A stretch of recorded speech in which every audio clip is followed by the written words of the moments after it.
Hello मित्रों, Sunday का दिन बीता और आज आ गया है मंडे और आज बच्चों को जाना है स्कूल। तो स्कूल के लिए टिफ़िन की तैयारी कर रही हूँ। यहाँ पे मैं आज बना रही हूँ शिमला मिर्च आलू की सब्ज़ी जख्या का तड़का लगा के। तो सब्ज़ी को अच्छे से हिला लेती हूँ, थोड़ा सा नमक डाल लेती हूँ और इसके बाद इसमें ना थोड़ा सा पानी ऐड करके ढक्कन लगा लेती हूँ। फिर चलती हूँ बच्चों को उठाने के लिए जो कि अभी तक सोए हुए हैं। तो चलिए भी उठिए उठिए, मैं उठ उठ बोलती रह जाती हूँ, अलार्म बजता ही रह जाता है और बच्चों के कान में जूं नहीं रेंगती। भाई गॉड, बड़ी मुश्किल से उठे और मैंने इनके लिए पपीता काटा हुआ था तो मैंने इसमें हल्का सा काला नमक और चाट पाउडर डाला और मैंने कहा कि चलो भाई दोनों जने खा लो। तो रिशु इसके लिए भी आनाकानी कर रहा था बट पीहू खा रही थी। ये वाला पपीता बहुत ज़्यादा मीठा नहीं था ना, इसलिए बच्चों को खाने में मज़ा नहीं आ रहा था। फिर उसके बाद बच्चों को पपीता दिया और मैंने कहा तुम लोग फ्रेश हो जाओ। फिर मैंने एक तरफ रोटी बनानी शुरू कर दी। सब्ज़ी हमारी तैयार हो चुकी थी और आजकल ना मैं इनको फ्रूट काट के घर में ही दे रही हूँ, क्योंकि अगर स्कूल के लिए दे रही हूँ ना तो पीहू पूरा वैसे ही वापस ला रही है। ऋषु तो अब बड़ी क्लास में चला गया तो ऋषु को नहीं ले जाना है, वो नहीं लेके जाता। उसके बाद मैंने नाश्ता तैयार कर दिया इनका और इसमें टिफ़िन में इनके पैक कर दिया। पीहू के लिए मैंने सॉस का पाउच भी डाल दिया जो कि रखा हुआ था।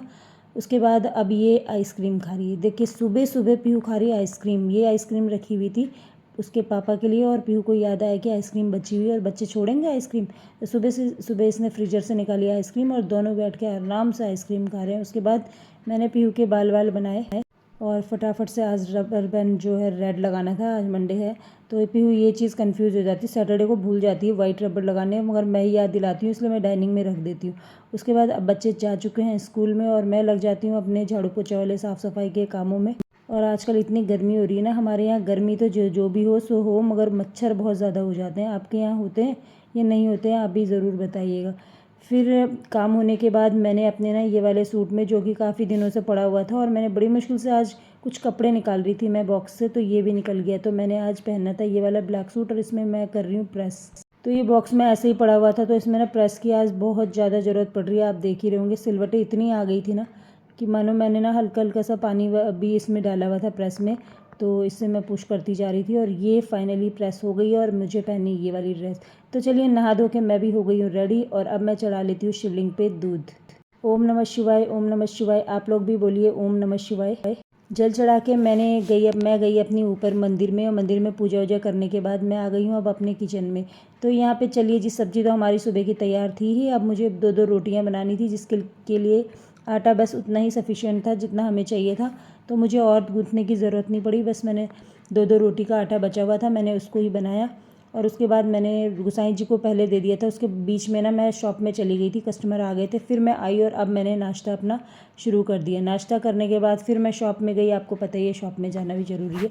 उसके बाद मैं 1 डेढ़ बज गए थे आज शॉप से आई और आज मैंने दाल चावल बनाया और उसके बाद चटनी भी बनाई, हरी चटनी पुदीना डाल के, पुदीना हरी मिर्ची और टमाटर की चटनी बनाई और इसके बाद सबको खाना सर्व किया फटाफट से।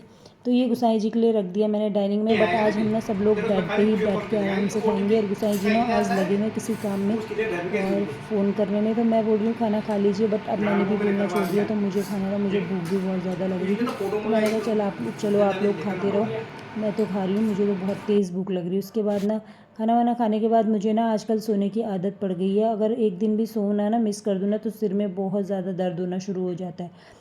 तो सोने के बाद मैं शाम को उठी और बर्तन इतने ज़्यादा पड़े हुए थे ना, अगर दिन में ना धोना और ज़्यादा हो जाते हैं। आजकल गर्मियों में जूस वगैरह बनाते हैं तो उससे बर्तन बहुत ज़्यादा ही हो जाते हैं। फिर बर्तन वगैरह धो रही थी मैं, तो ऋषु बोलता है कि मम्मा यार कुछ चाय वाय बनाए। तो सच में आजकल चाय पीने का तो बिल्कुल भी मन नहीं कर रहा है। आपका कर रहा है ये बताइएगा, हमारा तो बिल्कुल नहीं कर रहा है। तो इसीलिए हम ना आजकल शेक वगैरह बना लेते हैं या तो कोल्ड कॉफ़ी वगैरह बना लेते हैं। फिर बर्तन भी अब मेरे धुल गए थे, उसके बाद मैंने किचन को भी अच्छे से साफ़ किया और अब ना मौसम भी थोड़ा बादल बादल सा हो रहा था, शायद क्या पता आज बारिश आए। कितने दिन से मौसम चेंज हो रहा है, बट हमारे यहाँ तो उत्तराखंड में रुड़की में ना बारिश होने का नाम ही नहीं ले रही है। शाम के 5 बज चुके थे, बर्तन धोते धोते सफाई करते करते। उसके बाद कहीं से आ गई, कहीं से क्या, ममता लेकर आई थी पेटीज़ और उसने अंदर रखी हुई थी, बच्चों ने सबने खा ली थी तो मेरे लिए बची हुई थी। मैंने भी बड़े चाव से पेटीज़ खाई और पीहू ने तब वीडियो बनाई जब मेरी पेटीज़ पूरी फिनिश हो चुकी थी और ये ग्लास भी तब उठा के दिखा रही जबकि वो पूरा खाली हो चुका था। तो पेटीज़ के साथ मैंने थोड़ा सा ये ग्लूकॉन डी ऑरेंज वाला बनाया और सच में बहुत राहत मिली। इसके बाद मैंने अपने लिए एक बार और फिर से ग्लूकॉन डी बनाई और फिर इस व्लॉग का आज एंड यहीं पे कर देती हूँ क्योंकि काफ़ी लंबा हो चुका है। अगर आपको हमारे मिनी व्लॉग्स पसंद आते हैं तो प्लीज़ लाइक शेयर कमेंट करते रहिएगा। फिर मिलेंगे, बाय बाय।